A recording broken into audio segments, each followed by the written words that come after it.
जय श्री कृष्णा, राधे राधे। आप सभी भक्तों का आपके अपने यूट्यूब चैनल श्री कृष्ण दीवानी में हार्दिक स्वागत है। आज आप सब सुन रहे हैं पौष मास महात्म्य का 24वां अध्याय। सर्वप्रथम भगवान का स्मरण करते हुए सभी बोलिए ओम नमो भगवते वासुदेवाय। श्री राधा कृष्णाभ्याम नमो नमः। अगस्त्य मुनि राजा चित्रबाहु से उनके पूर्व जन्म का वृतांत बताते हुए उनसे कहते हैं कि हे राजन, उग्रदेव ब्राह्मण को वह मणिग्रीव यानी कि आप सब कुछ बताकर उनसे बोले कि हे ब्राह्मण, इस समय मुझ पाप युग पर आप अनुग्रह कीजिए। मेरे किसी पूर्व जन्म के पुण्य से ही आप इस गहन वन में आए हैं। आप उपदेश रूप पदार्थ से हमको कृतार्थ करिए, जिससे कि मेरा यह तीव्र दारिद्र्य क्षण भर में ही नष्ट हो जाए और अतुल वैभव को प्राप्त होकर मैं स्वेच्छा से विचरूं। यह सुनकर वह उग्रदेव ब्राह्मण बोले, हे महाभाग, तुम कृतार्थ हुए जो कि तुमने मेरा अतिथि सत्कार किया है। इसी से तुम्हारा कल्याण होगा। बिना व्रत, बिना तीर्थ, बिना दान, बिना परिश्रम तेरा दारिद्र्य नष्ट हो जाएगा। ऐसा ही मैंने निश्चय किया है। इस मास के आगे तीसरा मास पुरुषोत्तम मास है। इसीलिए तुम दोनों स्त्री पुरुष यतन के साथ श्री पुरुषोत्तम भगवान की प्रसन्नता के लिए दीपदान करना, जिससे कि तुम्हारा यह तीव्र दारिद्र्य मूल के सहित नष्ट हो जाएगा। तिलों के तेल से दीपदान करना तथा ऐश्वर्य होने पर तुम घी से करना। इस समय वन में बसते हुए तेरे लिए दूसरा कोई उपाय नहीं है। राजा से इतना पूर्व जन्म का वृतांत सुनाकर अगस्त्य मुनि उनसे आगे बोले कि हे राजन, इस प्रकार कहकर श्रेष्ठ ब्राह्मण दोनों हाथों में मुरली को लिए हुए श्री कृष्ण भगवान को स्मरण करता हुआ प्रयाग की तरफ चल दिया। 2 महीने व्यतीत होने पर जब श्री पुरुषोत्तम मास आया, तब गुरु भक्ति में तत्पर होकर दोनों स्त्री पुरुष उस मार्ग में दीपक जलाने लगे। आलस्य रहित वे दोनों ऐश्वर्य के लिए इंगुदी के तेल से, अर्थात तिल के तेल को इंगुदी का तेल कहा जाता है, इंगुदी के तेल से दीपक जलाने लगे और इस प्रकार से उन्होंने वह पुरुषोत्तम मास बिताया। उग्रदेव की कृपा से अंतःकरण को शुद्ध करके अंत में मरण को प्राप्त होकर वे दोनों स्वर्ग को गए और वहां के सभी भोगों को भोगकर उग्रदेव की कृपा से वे दोनों श्रेष्ठ जन्म को प्राप्त हुए। पूर्व जन्म में जो तुम मृग हिंसा में तत्पर थे, हे राजन, इस जन्म में वीरबाहु के पुत्र चित्रबाहु के नाम से विख्यात हुए हो। इस समय तेरे आधे अंग को हरने वाली जो तेरी स्त्री है, वह पति के पुण्य का आधा भाग लेती है। हे राजन, इंगुदी के तेल से पुरुषोत्तम मास में दीपदान करने से यह तेरा अकंटक राज्य है। जो मनुष्य घी से अथवा तिलों के तेल से दीपक जलाए इस पुरुषोत्तम मास में, तो फिर तो उसका कहना ही क्या है। पुरुषोत्तम मास में दीपक का ऐसा ही फल है, इसमें संशय नहीं है। उपवास से पुरुषोत्तम मास का व्रत करे तो फिर कहना ही क्या है। वाल्मीकि ऋषि राजा दृढ़धनवा से यह सारी कथा सुनाते हुए आगे बोले कि हे राजन, इस प्रकार अगस्त्य जी राजा चित्रबाहु के पूर्व जन्म की कथा उनसे कहकर सत्कार को प्राप्त होकर नाश रहित आशीर्वाद उनको देकर वहां से चले गए।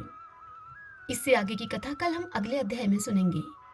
श्रीमन नारायण नारायण हरि हरि, भजमन नारायण नारायण हरि हरि। आइए भगतजनों, अब हम ब्रह्मा वैवर्त पुराण से भगवान नारायण आज की कथा का श्रवण करते हैं कि हे नारद, तदंतर वह बालक जो केवल अंडाकार था, ब्रह्मा की आयु पर्यंत ब्रह्मांड गोलक के जल में रहा। फिर समय पूरा हो जाने पर वह सहसा 2 रूपों में प्रकट हो गया। एक अंडाकार ही रहा और एक शिशु के रूप में परिणित हो गया। उस शिशु की ऐसी कांति थी मानो 100 करोड़ सूर्य एक साथ प्रकाशित हो रहे हों। माता का दूध न मिलने के कारण भूख से पीड़ित होकर वह बालक कुछ समय तक रोता रहा। माता पिता उसे त्याग चुके थे। वह निराश्रय होकर जल के अंदर समय व्यतीत कर रहा था। जो असंख्य ब्रह्मांड का स्वामी है, उसी ने अनाथ की भांति आश्रय पाने की इच्छा से ऊपर की ओर दृष्टि दौड़ाई। उसकी आकृति स्थूल से भी स्थूल थी, अतएव उसका नाम महाविराट पड़ा। जैसे परमाणु अत्यंत सूक्ष्मतम होता है, वैसे ही वह अत्यंत स्थूलतम था। वह बालक तेज में परमात्मा श्री कृष्ण के 16वें अंश की बराबरी कर रहा था। परमात्मा स्वरूपा प्रकृति संज्ञक राधा से उत्पन्न यह महान विराट बालक संपूर्ण विश्व का आधार है। यही बालक महाविष्णु कहलाता है। इसके प्रत्येक रोमकूप में जितने विश्व हैं, उन सब की संख्या का पता लगाना श्री कृष्ण के लिए भी असंभव है। वे भी उन्हें स्पष्ट बता नहीं सकते। जैसे जगत के रजह कण को कभी नहीं गिना जा सकता, ठीक उसी प्रकार इस शिशु के शरीर में कितने ब्रह्मा और विष्णु आदि हैं, यह नहीं बताया जा सकता। प्रत्येक ब्रह्मांड में ब्रह्मा, विष्णु और शिव विद्यमान हैं। पाताल से लेकर ब्रह्मालोक तक अगणित ब्रह्मांड बताए गए हैं। अतः उनकी संख्या भला कैसे निश्चित की जा सकती है। ऊपर बैकुंठ लोक है, यह ब्रह्मांड से बाहर है। इसके ऊपर 50 करोड़ योजन के विस्तार में गोलोक धाम है। श्री कृष्ण के समान ही यह लोक भी नित्य और जिनमें सत्य स्वरूप है।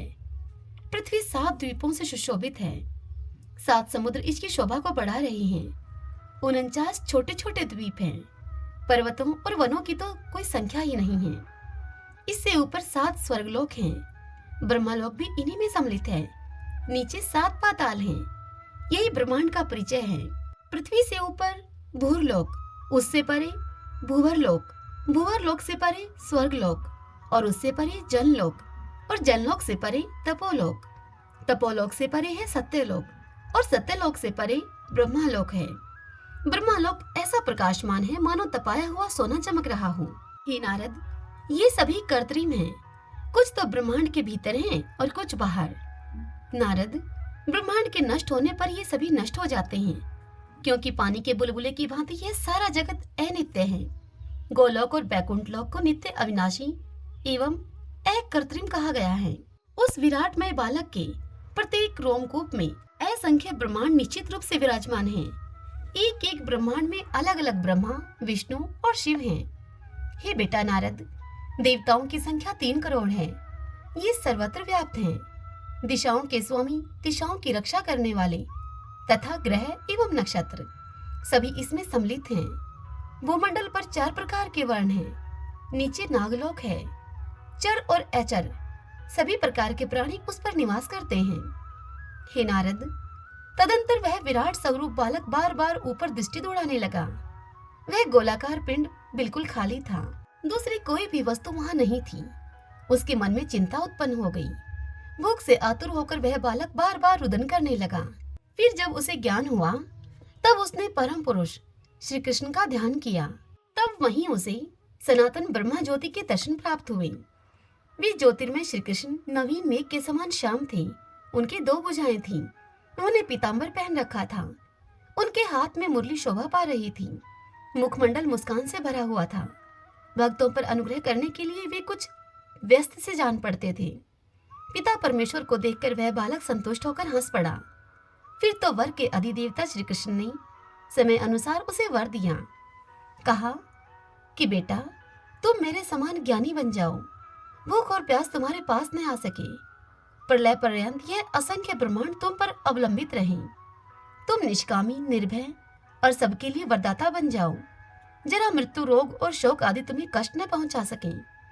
इस प्रकार उस बालक से भगवान श्री कृष्ण यों कहकर उस बालक के कान में श्री कृष्ण भगवान ने 3 बार षडाक्षर महामंत्र का उच्चारण किया। यह उत्तम मंत्र वेद का प्रधान अंग है। आदि में ओम का स्थान है। बीच में चतुर्थी विभक्ति के साथ कृष्ण, ये 2 अक्षर हैं। अंत में अग्नि की पत्नी स्वाहा सम्मिलित हो जाती हैं। इस प्रकार यह मंत्र है ओम कृष्णाय स्वाहा। यह मंत्र का स्वरूप है। इस मंत्र का जप करने से संपूर्ण विघ्न टल जाते हैं। हे ब्रह्मपुत्र नारद, उस बालक को मंत्र उपदेश देने के बाद परम प्रभु श्री कृष्ण ने उस बालक के भोजन की जो व्यवस्था की, अब मैं तुम्हें वह बताता हूँ, सुनो। प्रत्येक विश्व में वैष्णवजन जो कुछ भी नैवेद्य भगवान को अर्पण करते हैं, उसमें से 16वां भाग विष्णु को मिलता है और वह 15 भाग इस बालक के लिए निश्चित हैं, क्योंकि यह बालक स्वयं परिपूर्णतम श्री कृष्ण का विराट रूप है। हे विप्रवर नारद, सर्वव्यापी श्री कृष्ण ने उस उत्तम मंत्र का ज्ञान प्राप्त कराने के बाद पुनः उस विराट में बालक से कहा कि पुत्र, तुम्हें इसके सिवा दूसरा कौन सा वर अभिष्ट है, वह भी तुम मुझे बताओ। मैं वह वर देने के लिए सहर्ष तैयार हूँ। उस समय विराट व्यापक प्रभु ही बालक रूप से विराजमान था। भगवान श्री कृष्ण की बात को सुनकर उसने उनसे समयोचित बात कही। उस बालक ने भगवान श्री कृष्ण से कहा, आपके चरण कमलों में मेरी अविचल भक्ति हो। मैं यही वर चाहता हूँ।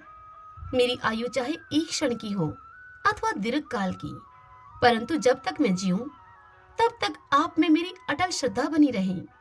इस लोक में जो पुरुष आपका भक्त है उसे सदा जीवन मुक्त समझना चाहिए।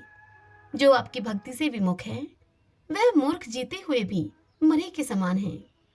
जिस अज्ञानी जन के हृदय में आपकी भक्ति नहीं है उसे जप तप यज्ञ पूजन व्रत उपवास पुण्य अथवा तीर्थ सेवन से क्या लाभ? उसका जीवन ही निष्फल है। हे प्रभु, जब तक शरीर में आत्मा रहता है तब तक शक्तियां साथ रहती हैं। आत्मा के चले जाने के बाद संपूर्ण स्वतंत्र शक्तियों की भी सत्ता वहां नहीं रह जाती। हे महाभाग, प्रकृति से परे वे सर्वात्मा आप ही हैं। आप स्वेच्छा में सनातन ब्रह्मा ज्योति स्वरूप परमात्मा सबके आदि पुरुष हैं। हे पुत्र नारद, इस प्रकार से वह बालक अपने हृदय का उद्गार प्रकट करके चुप हो गया। तब भगवान श्री कृष्ण कानों को सुहावनी लगने वाली मधुर वाणी में उसका उत्तर देने लगे। भगवान श्री कृष्ण ने उस बालक से कहा कि वत्स, मेरी ही भांति तुम भी बहुत समय तक अत्यंत स्थिर होकर विराजमान रहो। असंख्य ब्रह्माओं के जीवन समाप्त हो जाने पर भी तुम्हारा नाश नहीं होगा। प्रत्येक ब्रह्मांड में अपने शुद्ध अंश से तुम विराजमान रहोगे। तुम्हारे नाभि कमल से विश्व सृष्टा ब्रह्मा प्रकट होंगे। ब्रह्मा के ललाट से 11 रुद्रों का आविर्भाव होगा। शिव के अंश से वे रुद्र सृष्टि के संहार की व्यवस्था करेंगे। उन 11 रुद्रों में काल अग्नि नाम से जो प्रसिद्ध हैं, वे ही रुद्र विश्व के संहारक होंगे। विष्णु विश्व की रक्षा करने के लिए तुम्हारे शुद्र अंश से प्रकट होंगे। मेरे वर के प्रभाव से तुम्हारे हृदय में सदा मेरी भक्ति बनी रहेगी। तुम मेरे परम सुंदर स्वरूप को ध्यान के द्वारा निरंतर देख सकोगे, यह निश्चित है। तुम्हारी कमनीय माता मेरे वक्षस्थल पर विराजमान रहेगी, उसकी भी झांकी तुम प्राप्त कर सकोगे। हे वत्स, अब मैं अपने गोलोक में जाता हूँ और तुम यहीं ठहरो। इस प्रकार उस बालक से कहकर भगवान श्री कृष्ण अंतर्ध्यान हो गए और तत्काल वहां पहुंचकर उन्होंने सृष्टि की व्यवस्था करने वाले ब्रह्मा को तथा संहार कार्य में कुशल रुद्र को आज्ञा दी। भगवान श्री कृष्ण ने उनसे कहा कि वत्स, सृष्टि रचने के लिए जाओ। विधे, तुम मेरी बात सुनो। महाविराट के एक रोमकूप में स्थित शुद्र विराट पुरुष के नाभि कमल से तुम प्रकट हो। फिर रुद्र को संकेत करके भगवान ने कहा कि हे वत्स महादेव, जाओ। महाभाग, तुम अपने अंश से ब्रह्मा के ललाट से प्रकट हो जाओ और स्वयं भी दीर्घ काल तक तपस्या करो। भगवान नारायण नारद को इतनी कथा सुनाकर आगे कहते हैं कि हे नारद, जगतपति भगवान श्री कृष्ण यों कहकर चुप हो गए। तब ब्रह्मा और कल्याणकारी शिव दोनों महानुभाव उन्हें प्रणाम करके विदा हो गए। महाविराट पुरुष के रोमकूप में जो ब्रह्मांड गोलक का जल है, उसमें वे महाविराट पुरुष अपने अंश से शुद्र विराट पुरुष हो गए, जो इस समय भी विद्यमान है। इनकी सदा युवावस्था रहती है। इनका श्याम रंग का विग्रह है। ये पीतांबर पहनते हैं, जल रूपी शैया पर सोए रहते हैं। इनका मुखमंडल मुस्कान से सुशोभित है। इन प्रसन्न मुख विश्वव्यापी प्रभु को जनार्दन कहा जाता है। इन्हीं के नाभि कमल से ब्रह्मा प्रकट हुए और उसके अंतिम छोर का पता लगाने के लिए वे उस कमल दंड में 1,00,000 युगों तक चक्कर लगाते रहे। हे पुत्र नारद, इतना प्रयास करने के बाद भी वे पदम जन्मा ब्रह्मा पद्मनाभ के नाभि से उत्पन्न हुए कमल दंड के अंत तक जाने में सफल न हो सके। तब उनके मन में बड़ी चिंता हुई। वे पुनः अपने स्थान पर आकर भगवान श्री कृष्ण के चरण कमल का ध्यान करने लगे। उस स्थिति में उन्हें दिव्य दृष्टि के द्वारा शुद्र विराट पुरुष के दर्शन प्राप्त हुए। ब्रह्मांड गोलक के भीतर जलमय शैया पर वे पुरुष शयन कर रहे थे। फिर जिनके रोमकूप में वह ब्रह्मांड था, उन महाविराट पुरुष के उन परम प्रभु भगवान श्री कृष्ण के भी दर्शन हुए। साथ ही गोपों और गोपियों से सुशोभित गोलोक धाम का भी उन्हें दर्शन हुआ। फिर तो उन्होंने भगवान श्री कृष्ण की स्तुति की और उनसे वरदान पाकर सृष्टि का कार्य आरंभ कर दिया। सर्वप्रथम ब्रह्मा से सनकादिक 4 मानस पुत्र हुए। फिर उनके ललाट से शिव के अंशभूत 11 रुद्र प्रकट हुए। फिर शुद्र विराट पुरुष के वाम भाग से जगत की रक्षा के व्यवस्थापक 4 भुजाधारी भगवान श्री विष्णु प्रकट हुए। वे श्वेत द्वीप में निवास करने लगे। शुद्र विराट पुरुष के नाभि कमल में प्रकट हुए ब्रह्मा ने विश्व की रचना की। स्वर्ग, मृत्यु और पाताल त्रिलोकी के संपूर्ण चराचर प्राणियों का उन्होंने सर्जन किया। हे नारद, इस प्रकार महाविराट पुरुष के संपूर्ण रोमकूपों में एक एक करके अनेक ब्रह्मांड हुए। प्रत्येक ब्रह्मांड में एक क्षुद्र विराट पुरुष ब्रह्मा, विष्णु एवं शिवादि भी हैं। हे ब्राह्मण, इस प्रकार भगवान श्री कृष्ण के मंगलमय चरित्र का वर्णन कर दिया गया। यह सारभूत प्रसंग सुख एवं मोक्ष को प्रदान करने वाला है। हे ब्राह्मण, अब तुम और क्या सुनना चाहते हो? तब नारद जी ने कहा, हे भगवान, आपकी कृपा प्रसाद से यह अमृतमयी संपूर्ण कथा मुझे सुनने को मिली है। अब आप इन प्रकृति संज्ञक देवियों के पूजन का प्रसंग विस्तार के साथ बताने की कृपा कीजिए। किस पुरुष ने किन देवी की कैसे आराधना की है, मृत्युलोक में किस प्रकार उनकी पूजा का प्रचार हुआ। हे मुने, किस मंत्र से किनकी पूजा तथा किस स्तोत्र से किनकी स्तुति की गई है, किन देवियों ने किन को कौन कौन से वर दिए हैं। मुझे देवियों के कवच, स्तोत्र, ध्यान, प्रभाव और पावन चरित्र के साथ साथ उपयुक्त सारी बातें बताने की आप कृपा कीजिए। तब नारद जी को नारायण ऋषि बोले, हे नारद, गणेश जननी दुर्गा, राधा, लक्ष्मी, सरस्वती और सावित्री, ये 5 देवियां सृष्टि की पंचविध प्रकृति कही जाती हैं। इनकी पूजा और अद्भुत प्रभाव प्रसिद्ध है। इनका अमृतोपम चरित्र समस्त मंगलों की प्राप्ति का कारण है। हे ब्राह्मण, जो प्रकृति की अंशभूता और कला स्वरूपा देवियां हैं, उनके पुण्य चरित्र तुमसे बताता हूँ। तुम सावधान होकर सुनो। इन देवियों के नाम हैं वाणी, वसुंधरा, गंगा, षष्ठी, मंगल चंडिका, तुलसी, मनसा, निद्रा, स्वधा, स्वाहा और दक्षिणा। ये तेज, रूप और गुण में मेरी समानता करने वाली हैं। इनके चरित्र पुण्यदायक तथा श्रवण सुखद हैं। जीवों के कर्मों का सुखद परिणाम प्रकट करने वाले हैं। दुर्गा और राधा का चरित्र बहुत विस्तृत है। संक्षेप से उसे मैं तुमसे पीछे कहूंगा। इस समय कर्मशः सुनो। हे मुनिवर नारद, सर्वप्रथम भगवान श्री कृष्ण ने सरस्वती की पूजा की है, जिनके प्रसाद से मूर्ख भी पंडित बन जाता है। इन काम स्वरूपिणी देवी ने श्री कृष्ण को पाने की इच्छा प्रकट की थी। ये सरस्वती सबकी माता मानी जाती हैं। सर्वज्ञानी भगवान श्री कृष्ण ने इनका अभिप्राय समझकर सत्य, हितकर तथा परिणाम में सुख देने वाले वचन कहे। भगवान श्री कृष्ण बोले, हे साध्वी, तुम नारायण की सेवा स्वीकार करो। वे मेरे ही अंश हैं। उनकी 4 भुजाएं हैं। उन परम सुंदर तरुण पुरुष में मेरे ही समान सभी सद्गुण वर्तमान हैं। करोड़ों कामदेवों के समान उनकी सुंदरता है। वे कामनियों की कामना पूर्ण करने में समर्थ हैं। मैं सबका स्वामी हूँ। सभी मेरा अनुशासन मानते हैं, किंतु राधा की इच्छा का प्रतिबंधक मैं नहीं हो सकता। कारण वे तेज, रूप और गुण सब में मेरे समान हैं। सबको प्राण अत्यंत प्रिय हैं। फिर मैं अपने प्राणों की अधिष्ठात्री देवी इन राधा का त्याग करने में कैसे समर्थ हो सकता हूँ। हे भद्रे, तुम बैकुंठ पधारो। तुम्हारे लिए वहीं रहना हितकर होगा। सर्वसमर्थ विष्णु को अपना स्वामी मानकर, उनको अपना स्वामी बनाकर दीर्घ काल तक आनंद का तुम अनुभव करो। तेज, रूप और गुण में तुम्हारे ही समान उनकी एक पत्नी लक्ष्मी भी वहां है। लक्ष्मी में काम, क्रोध, लोभ, मोह, मान और हिंसा ये नाम मात्र भी नहीं है। उनके साथ तुम्हारा समय सदा प्रेम पूर्वक सुख से व्यतीत होगा। विष्णु तुम दोनों का समान रूप से सम्मान करेंगे। हे सुंदरी, प्रत्येक ब्रह्मांड में माघ शुक्ल पंचमी के दिन विद्या आरंभ के शुभ अवसर पर बड़े गौरव के साथ तुम्हारी विशाल पूजा होगी। वरदान के प्रभाव से आज से लेकर प्रलय पर्यंत प्रत्येक कल्प में मनुष्य, मनुगण, देवता, मोक्षकामी प्रसिद्ध मुनिगण, वसु, योगी, सिद्ध, नाग, गंधर्व और राक्षस सभी बड़ी भक्ति के साथ 16 प्रकार के उपचारों के द्वारा तुम्हारी पूजा करेंगे। उन संयमशील जितेंद्रिय पुरुषों के द्वारा कणव शाखा में कही हुई विधि के अनुसार तुम्हारा ध्यान और पूजन होगा। वे कलश अथवा पुस्तक में तुम्हें आवाहित करेंगे। तुम्हारे कवच को वे भोजपत्र में लिखकर उसे सोने की डिब्बी में रखकर गंध एवं चंदन आदि से सुपूजित करके लोग अपने गले में अथवा दाहिनी भुजा में धारण करेंगे। पूजा के पवित्र अवसर पर विद्वान पुरुषों के द्वारा तुम्हारा सम्यक प्रकार से स्तुति पाठ होगा। इस प्रकार कहकर सर्वपूजित भगवान श्री कृष्ण ने देवी सरस्वती की पूजा की। तत्पश्चात ब्रह्मा, विष्णु, शिव, अनंत, धर्म, मुनीश्वर, सनक गण, देवता, मुनि, राजा और मनुगण इन सब ने भगवती सरस्वती की आराधना की।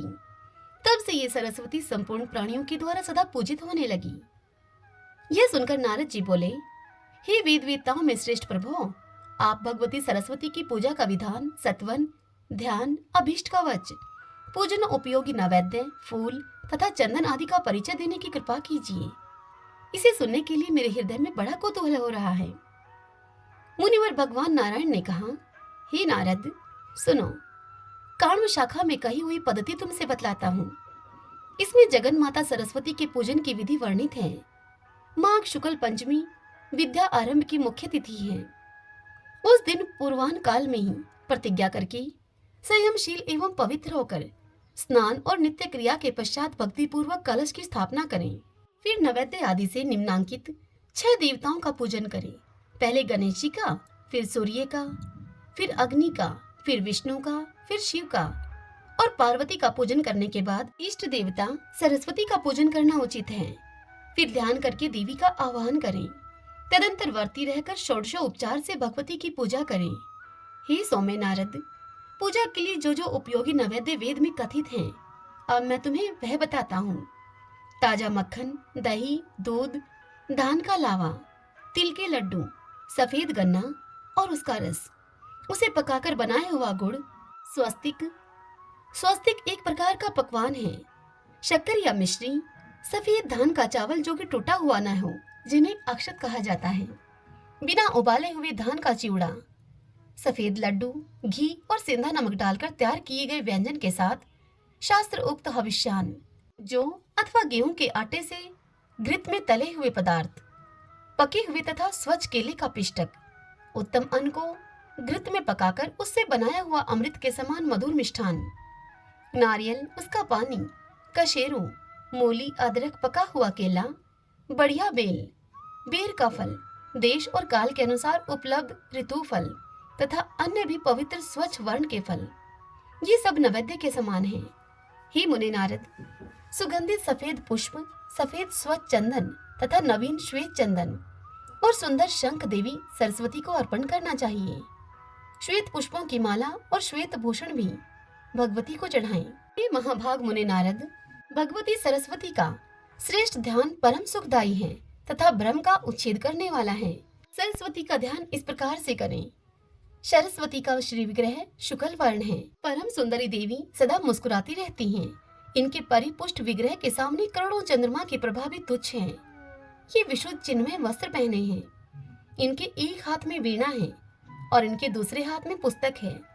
सर्वोत्तम रत्नों से बने हुए आभूषण इन्हें सुशोभित कर रहे हैं।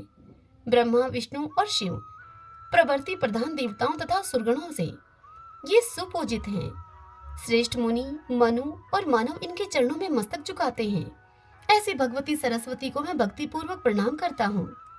इस प्रकार ध्यान करके विद्वान पुरुष पूजन के समग्र पदार्थ मूल मंत्र से विधिवत सरस्वती को अर्पण कर दें। फिर कवच का पाठ करने के बाद दंड की भांति भूमि पर पड़कर देवी को साष्टांग प्रणाम करें।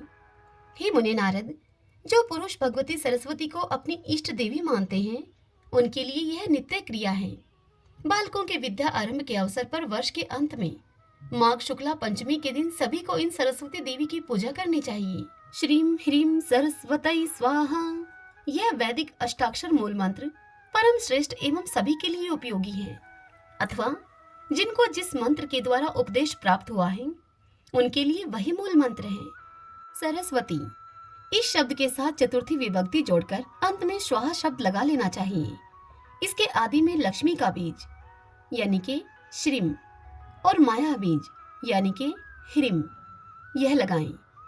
यह श्रीम ह्रीम सरस्वती स्वाहा, यह मंत्र साधक के लिए कल्प वृक्ष रूप है। प्राचीन काल में कृपा के समुद्र भगवान नारायण ने वाल्मीकि मुनि को इसी का उपदेश दिया था। भारतवर्ष में गंगा के पावन तट पर यह कार्य संपन्न हुआ था। फिर सूर्य ग्रहण के अवसर पर पुष्कर क्षेत्र में भृगु जी ने शुक्र को इसका उपदेश किया था। मरीचि नंदन कश्यप ने चंद्र ग्रहण के समय प्रसन्न होकर बृहस्पति जी को इसे बताया था। बद्री का आश्रम में परम प्रसन्न ब्रह्मा ने भृगु जी को इसका उपदेश किया था। जरत्कारु मुनि क्षीर सागर के पास विराजमान थे। उन्होंने आस्तिक को यह मंत्र पढ़ाया। बुद्धिमान ऋषि श्रंग ने मेरु पर्वत पर विभांडक मुनि से इसकी शिक्षा प्राप्त की थी। शिव ने आनंद में आकर गौतम तथा कन्नाद मुनि को इसका उपदेश किया था। याज्ञवल्क्य और कात्यायन ने सूर्य की दया से इसे पाया था। महाभाग शेष पाताल में बलि के सभा भवन पर विराजमान थे। वहीं पर उन्होंने पाणिनि, बुद्धिमान भारद्वाज और शाकटायन को इसका अभ्यास कराया था। 4 लाख जप करने पर मनुष्य के लिए यह मंत्र सिद्ध हो सकता है। इस मंत्र के सिद्ध हो जाने पर अवश्य ही मनुष्य में बृहस्पति के समान योग्यता प्राप्त हो सकती है। हे विप्रेंद्र, सरस्वती का कवच विश्व पर विजय प्राप्त कराने वाला है। जगत सृष्टा ब्रह्मा ने गंधमादन पर्वत पर भृगु के आग्रह से इसे भृगु को बताया था। वही मैं तुमसे कहता हूँ, सुनो। भृगु ने कहा कि हे ब्राह्मण, आप ब्रह्मज्ञानी जनों में प्रमुख, पूर्ण ब्रह्म ज्ञान संपन्न, सर्वज्ञ, सबके पिता, सबके स्वामी एवं सबके परम आराध्य हैं। हे प्रभु, आप मुझे सरस्वती का विश्व विजय नामक कवच बताने की कृपा कीजिए। यह कवच माया के प्रभाव से रहित मंत्रों का समूह एवं परम पवित्र है। यह सुनकर ब्रह्मा जी बोले कि हे वत्स, मैं संपूर्ण कामना पूर्ण करने वाला वह कवच तुमसे कहता हूँ, सुनो। यह श्रुतियों का सार, कान के लिए सुखप्रद, वेदों में प्रतिपादित एवं उनसे अनुमोदित है। राशेश्वर भगवान श्री कृष्ण गोलोक में विराजमान थे। वहीं वृंदावन में रास मंडल था। रास के अवसर पर उन प्रभु ने मुझे यह कवच सुनाया था। कल्प वृक्ष की तुलना करने वाला यह कवच परम गोपनीय है, जिन्हें किसी ने भी नहीं सुना है। वे अद्भुत मंत्र इसमें सम्मिलित हैं। इसे धारण करने के प्रभाव से ही भगवान शुक्राचार्य संपूर्ण दैत्यों के पूज्य बन सके। हे ब्राह्मण, बृहस्पति में इतनी बुद्धि का समावेश इस कवच की महिमा से ही हुआ है। वाल्मीकि मुनि सदा इसका पाठ और सरस्वती का ध्यान करते थे, अतः उन्हें कविंद्र कहलाने का सौभाग्य प्राप्त हो गया। वे भाषण करने में परम चतुर हो गए। इसे धारण करके स्वयंभू मनु ने सबसे पूजा प्राप्त की। कणाद, गौतम, कनव, पाणिनि, शाकटायन, दक्ष और कात्यायन इस कवच को धारण करके ही ग्रंथों की रचना में सफल हुए। इसे धारण करके स्वयं कृष्ण द्वापायन व्यास देव जी ने वेदों का विभाग करके खेल ही खेल में अखिल पुराणों का प्रणयन किया। शतातप, संवर्त, वशिष्ठ, पराशर, याज्ञवल्क्य, ऋषि शृंग, भारद्वाज, आस्तिक, देवल, जोगी शव्य और जाबाली ने इस कवच को धारण करके सब में पूजित होकर ग्रंथों की रचना की थी। हे विप्रेंद्र, इस कवच के ऋषि प्रजापति हैं, स्वयं बृहति छंद है, माता शारदा अधिष्ठात्री देवी हैं। अखिल तत्व परिज्ञान पूर्वक संपूर्ण अर्थ के साधन तथा समस्त कविताओं के वर्णन एवं विवेचन में इसका प्रयोग किया जाता है। श्रीम ह्रीम स्वरूपिणी भगवती सरस्वती के लिए श्रद्धा की आहुति दी जाती है। वे सब ओर से मेरे सिर की रक्षा करें। ओम श्रीम वाग देवता के लिए श्रद्धा की आहुति दी जाती है। वे सदा मेरे ललाट की रक्षा करें। ओम ह्रीम भगवती सरस्वती के लिए श्रद्धा की आहुति दी जाती है। वे निरंतर मेरे कानों की रक्षा करें। ओम श्रीम ह्रीम भारती के लिए श्रद्धा की आहुति दी जाती है। वे सदा दोनों नेत्रों की रक्षा करें। एम ह्रीम स्वरूपिणी वागदायिनी के लिए श्रद्धा की आहुति दी जाती है। सब ओर से मेरी नासिका की रक्षा करें। ओम ह्रीम विद्या की अधिष्ठात्री देवी के लिए श्रद्धा की आहुति दी जाती है। वे होठों की रक्षा करें। ओम श्रीम ह्रीम भगवती ब्राह्मी के लिए श्रद्धा की आहुति दी जाती है। वे दंत पंक्ति की निरंतर रक्षा करें। एम यह देवी सरस्वती का एकाक्षर मंत्र मेरे कंठ की सदा रक्षा करे। ओम श्रीम ह्रीम मेरे गले की तथा श्रीम मेरे कंधों की सदा रक्षा करे। ओम श्रीम विद्या की अधिष्ठात्री देवी के लिए श्रद्धा की आहुति दी जाती है। वे सदा वक्षस्थल की रक्षा करें। ओम ह्रीम विद्या स्वरूपा देवी के लिए श्रद्धा की आहुति दी जाती है। वे मेरी नाभि की रक्षा करें। ओम ह्रीम क्लीम स्वरूपिणी देवी वाणी के लिए श्रद्धा की आहुति दी जाती है। वे सदा मेरे हाथों की रक्षा करें। ओम स्वरूपिणी भगवती सर्ववर्णात्मिका के लिए श्रद्धा की आहुति दी जाती है। वे दोनों पैरों को सुरक्षित रखें। ओम वांग की अधिष्ठात्री देवी के लिए श्रद्धा की आहुति दी जाती है। वे मेरे सर्व स्व की रक्षा करें। सबके कंठ में निवास करने वाली ओम स्वरूपा देवी के लिए श्रद्धा की आहुति दी जाती है। वे पूर्व दिशा में सदा मेरी रक्षा करें। जीभ के अगर भाग पर विराजने वाली ओम ह्रीम स्वरूपिणी देवी के लिए श्रद्धा की आहुति दी जाती है। वे अग्निकोण में रक्षा करें। ओम एम ह्रीम श्रीम क्लीम सरस्वते बुद्ध जननय स्वाहा। इसको मंत्रराज कहते हैं। यह इसी रूप में सदा विराजमान रहता है। यह निरंतर मेरे दक्षिण भाग की रक्षा करे। एम ह्रीम श्रीम, यह त्रिअक्षर मंत्र नृत्य कोण में सदा मेरी रक्षा करे। कवि की जीवा के अगर भाग पर रहने वाली ओम स्वरूपिणी देवी के लिए श्रद्धा की आहुति दी जाती है। ये पश्चिम दिशा में मेरी रक्षा करे। ओम स्वरूपिणी भगवती सर्व अंबिका के लिए श्रद्धा की आहुति दी जाती है। ये वायव्य कोण में मेरी सदा रक्षा करें। गद पद में निवास करने वाली ओम एम श्रीमयी देवी के लिए श्रद्धा की आहुति दी जाती है। वे उत्तर दिशा में मेरी रक्षा करें। संपूर्ण शास्त्रों में विराजने वाली एम स्वरूपिणी देवी के लिए श्रद्धा की आहुति दी जाती है। वे ईशान कोण में मेरी सदा रक्षा करें। ओम ह्रीम स्वरूपिणी सर्व पूजिता देवी के लिए श्रद्धा की आहुति दी जाती है। वे ऊपर से मेरी रक्षा करें। पुस्तक में निवास करने वाली एम ह्रीम स्वरूपिणी देवी के लिए श्रद्धा की आहुति दी जाती है। वे मेरे निमन भाग की रक्षा करें। ओम स्वरूपिणी ग्रंथ बीज स्वरूपा देवी के लिए श्रद्धा की आहुति दी जाती है। वे सब ओर से मेरी रक्षा करें। हे विप्र, यह सरस्वती कवच मैंने तुम्हें सुना दिया। असंख्य ब्रह्मा मंत्रों का यह मूर्तिमान विग्रह है। ब्रह्मा स्वरूप इस कवच को विषव जय कहते हैं। प्राचीन समय की बात है, गंधमादन पर्वत पर पिता धर्मदेव के मुख से मुझे इसे सुनने का सुअवसर प्राप्त हुआ था। तुम मेरे परम प्रिय हो, इसलिए तुमसे मैंने कहा है तुम्हें अन्य किसी के सामने इसकी चर्चा नहीं करनी चाहिए। विद्वान पुरुष को चाहिए कि वस्त्र, चंदन और अलंकार आदि सामानों से विधि पूर्वक गुरु की पूजा करके दंड की भांति जमीन पर पड़कर उनको प्रणाम करे। तत्पश्चात उनसे इस कवच का अध्ययन करके इसे हृदय में धारण करे। 5 लाख जप करने के बाद यह कवच सिद्ध हो जाता है। इस कवच के सिद्ध हो जाने पर पुरुष को बृहस्पति के समान पूर्ण योग्यता प्राप्त हो सकती है।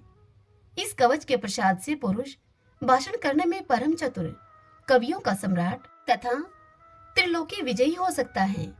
वह सबको जीतने में समर्थ होता है। हे मुने, यह कवच कर्ण शाखा के अंतर्गत है। अब स्तोत्र, ध्यान, वंदन और पूजा का विधान तुमसे कहता हूँ। तुम ध्यान पूर्वक सुनो। श्रीमन नारायण नारायण हरि हरि, भजमन नारायण नारायण हरि हरि। इससे आगे की कथा कल हम अगले अध्याय में सुनेंगे। अधरम मधुरम वदनम मधुरम, नयनम मधुरम, हसितम मधुरम, हृदयम मधुरम, गमनम मधुरम, मधुराधिपति रकिलम मधुरम, मधुराधिपति रकिलम मधुरम, वचनम मधुरम, चरितम मधुरम, वसनम मधुरम, वलितम मधुरम, चलितम मधुरम, भ्रमितम मधुरम, मधुराधिपतिरखिलं मधुरम, मधुराधिपतिरखिलं मधुरम। वेणु मधुरो रेणु मधुरः, पाणि मधुरः, पादो मधुरो, नृत्यं मधुरं, संख्यं मधुरं, मधुराधिपतिरखिलं मधुरं, मधुराधिपतिरखिलं मधुरं। गीतं मधुरं, पीतं मधुरं, भुक्तं मधुरं, सुप्तं मधुरं, रूपं मधुरं, तिलकं मधुरं, मधुराधिपतिरखिलं मधुरं, मधुराधिपतिरखिलं मधुरं। तरणं मधुरं, तरणं मधुरं, हरिणं मधुरं, स्मरणं मधुरं, वमितं मधुरं, शमितं मधुरं, मधुराधिपतिरखिलं मधुरं, मधुराधिपतिरखिलं मधुरं। गुंजा मधुरा, माला मधुरा, यमुना मधुरा, वीची मधुरा, सलिलं मधुरं, कमलं मधुरं, मधुराधिपतिरखिलं मधुरं, मधुराधिपतिरखिलं मधुरं। गोपी मधुरा लीला मधुरा युक्तं मधुरं मुक्तं मधुरं दृष्टं मधुरं शिष्टं मधुरं मधुराधिपतिरखिलं मधुरं मधुराधिपतिरखिलं मधुरं गोपा मधुरा गाओ मधुरा यष्टिर्मधुरा सृष्टिर्मधुरा दलितं मधुरं फलितं मधुरं मधुराधिपतिरखिलं मधुरं मधुराधिपतिरखिलं मधुरम। आज की यह कथा आपको कैसी लगी? कमेंट बॉक्स में जय श्री कृष्णा लिख के आप मुझे अवश्य बताइए। हरे कृष्णा।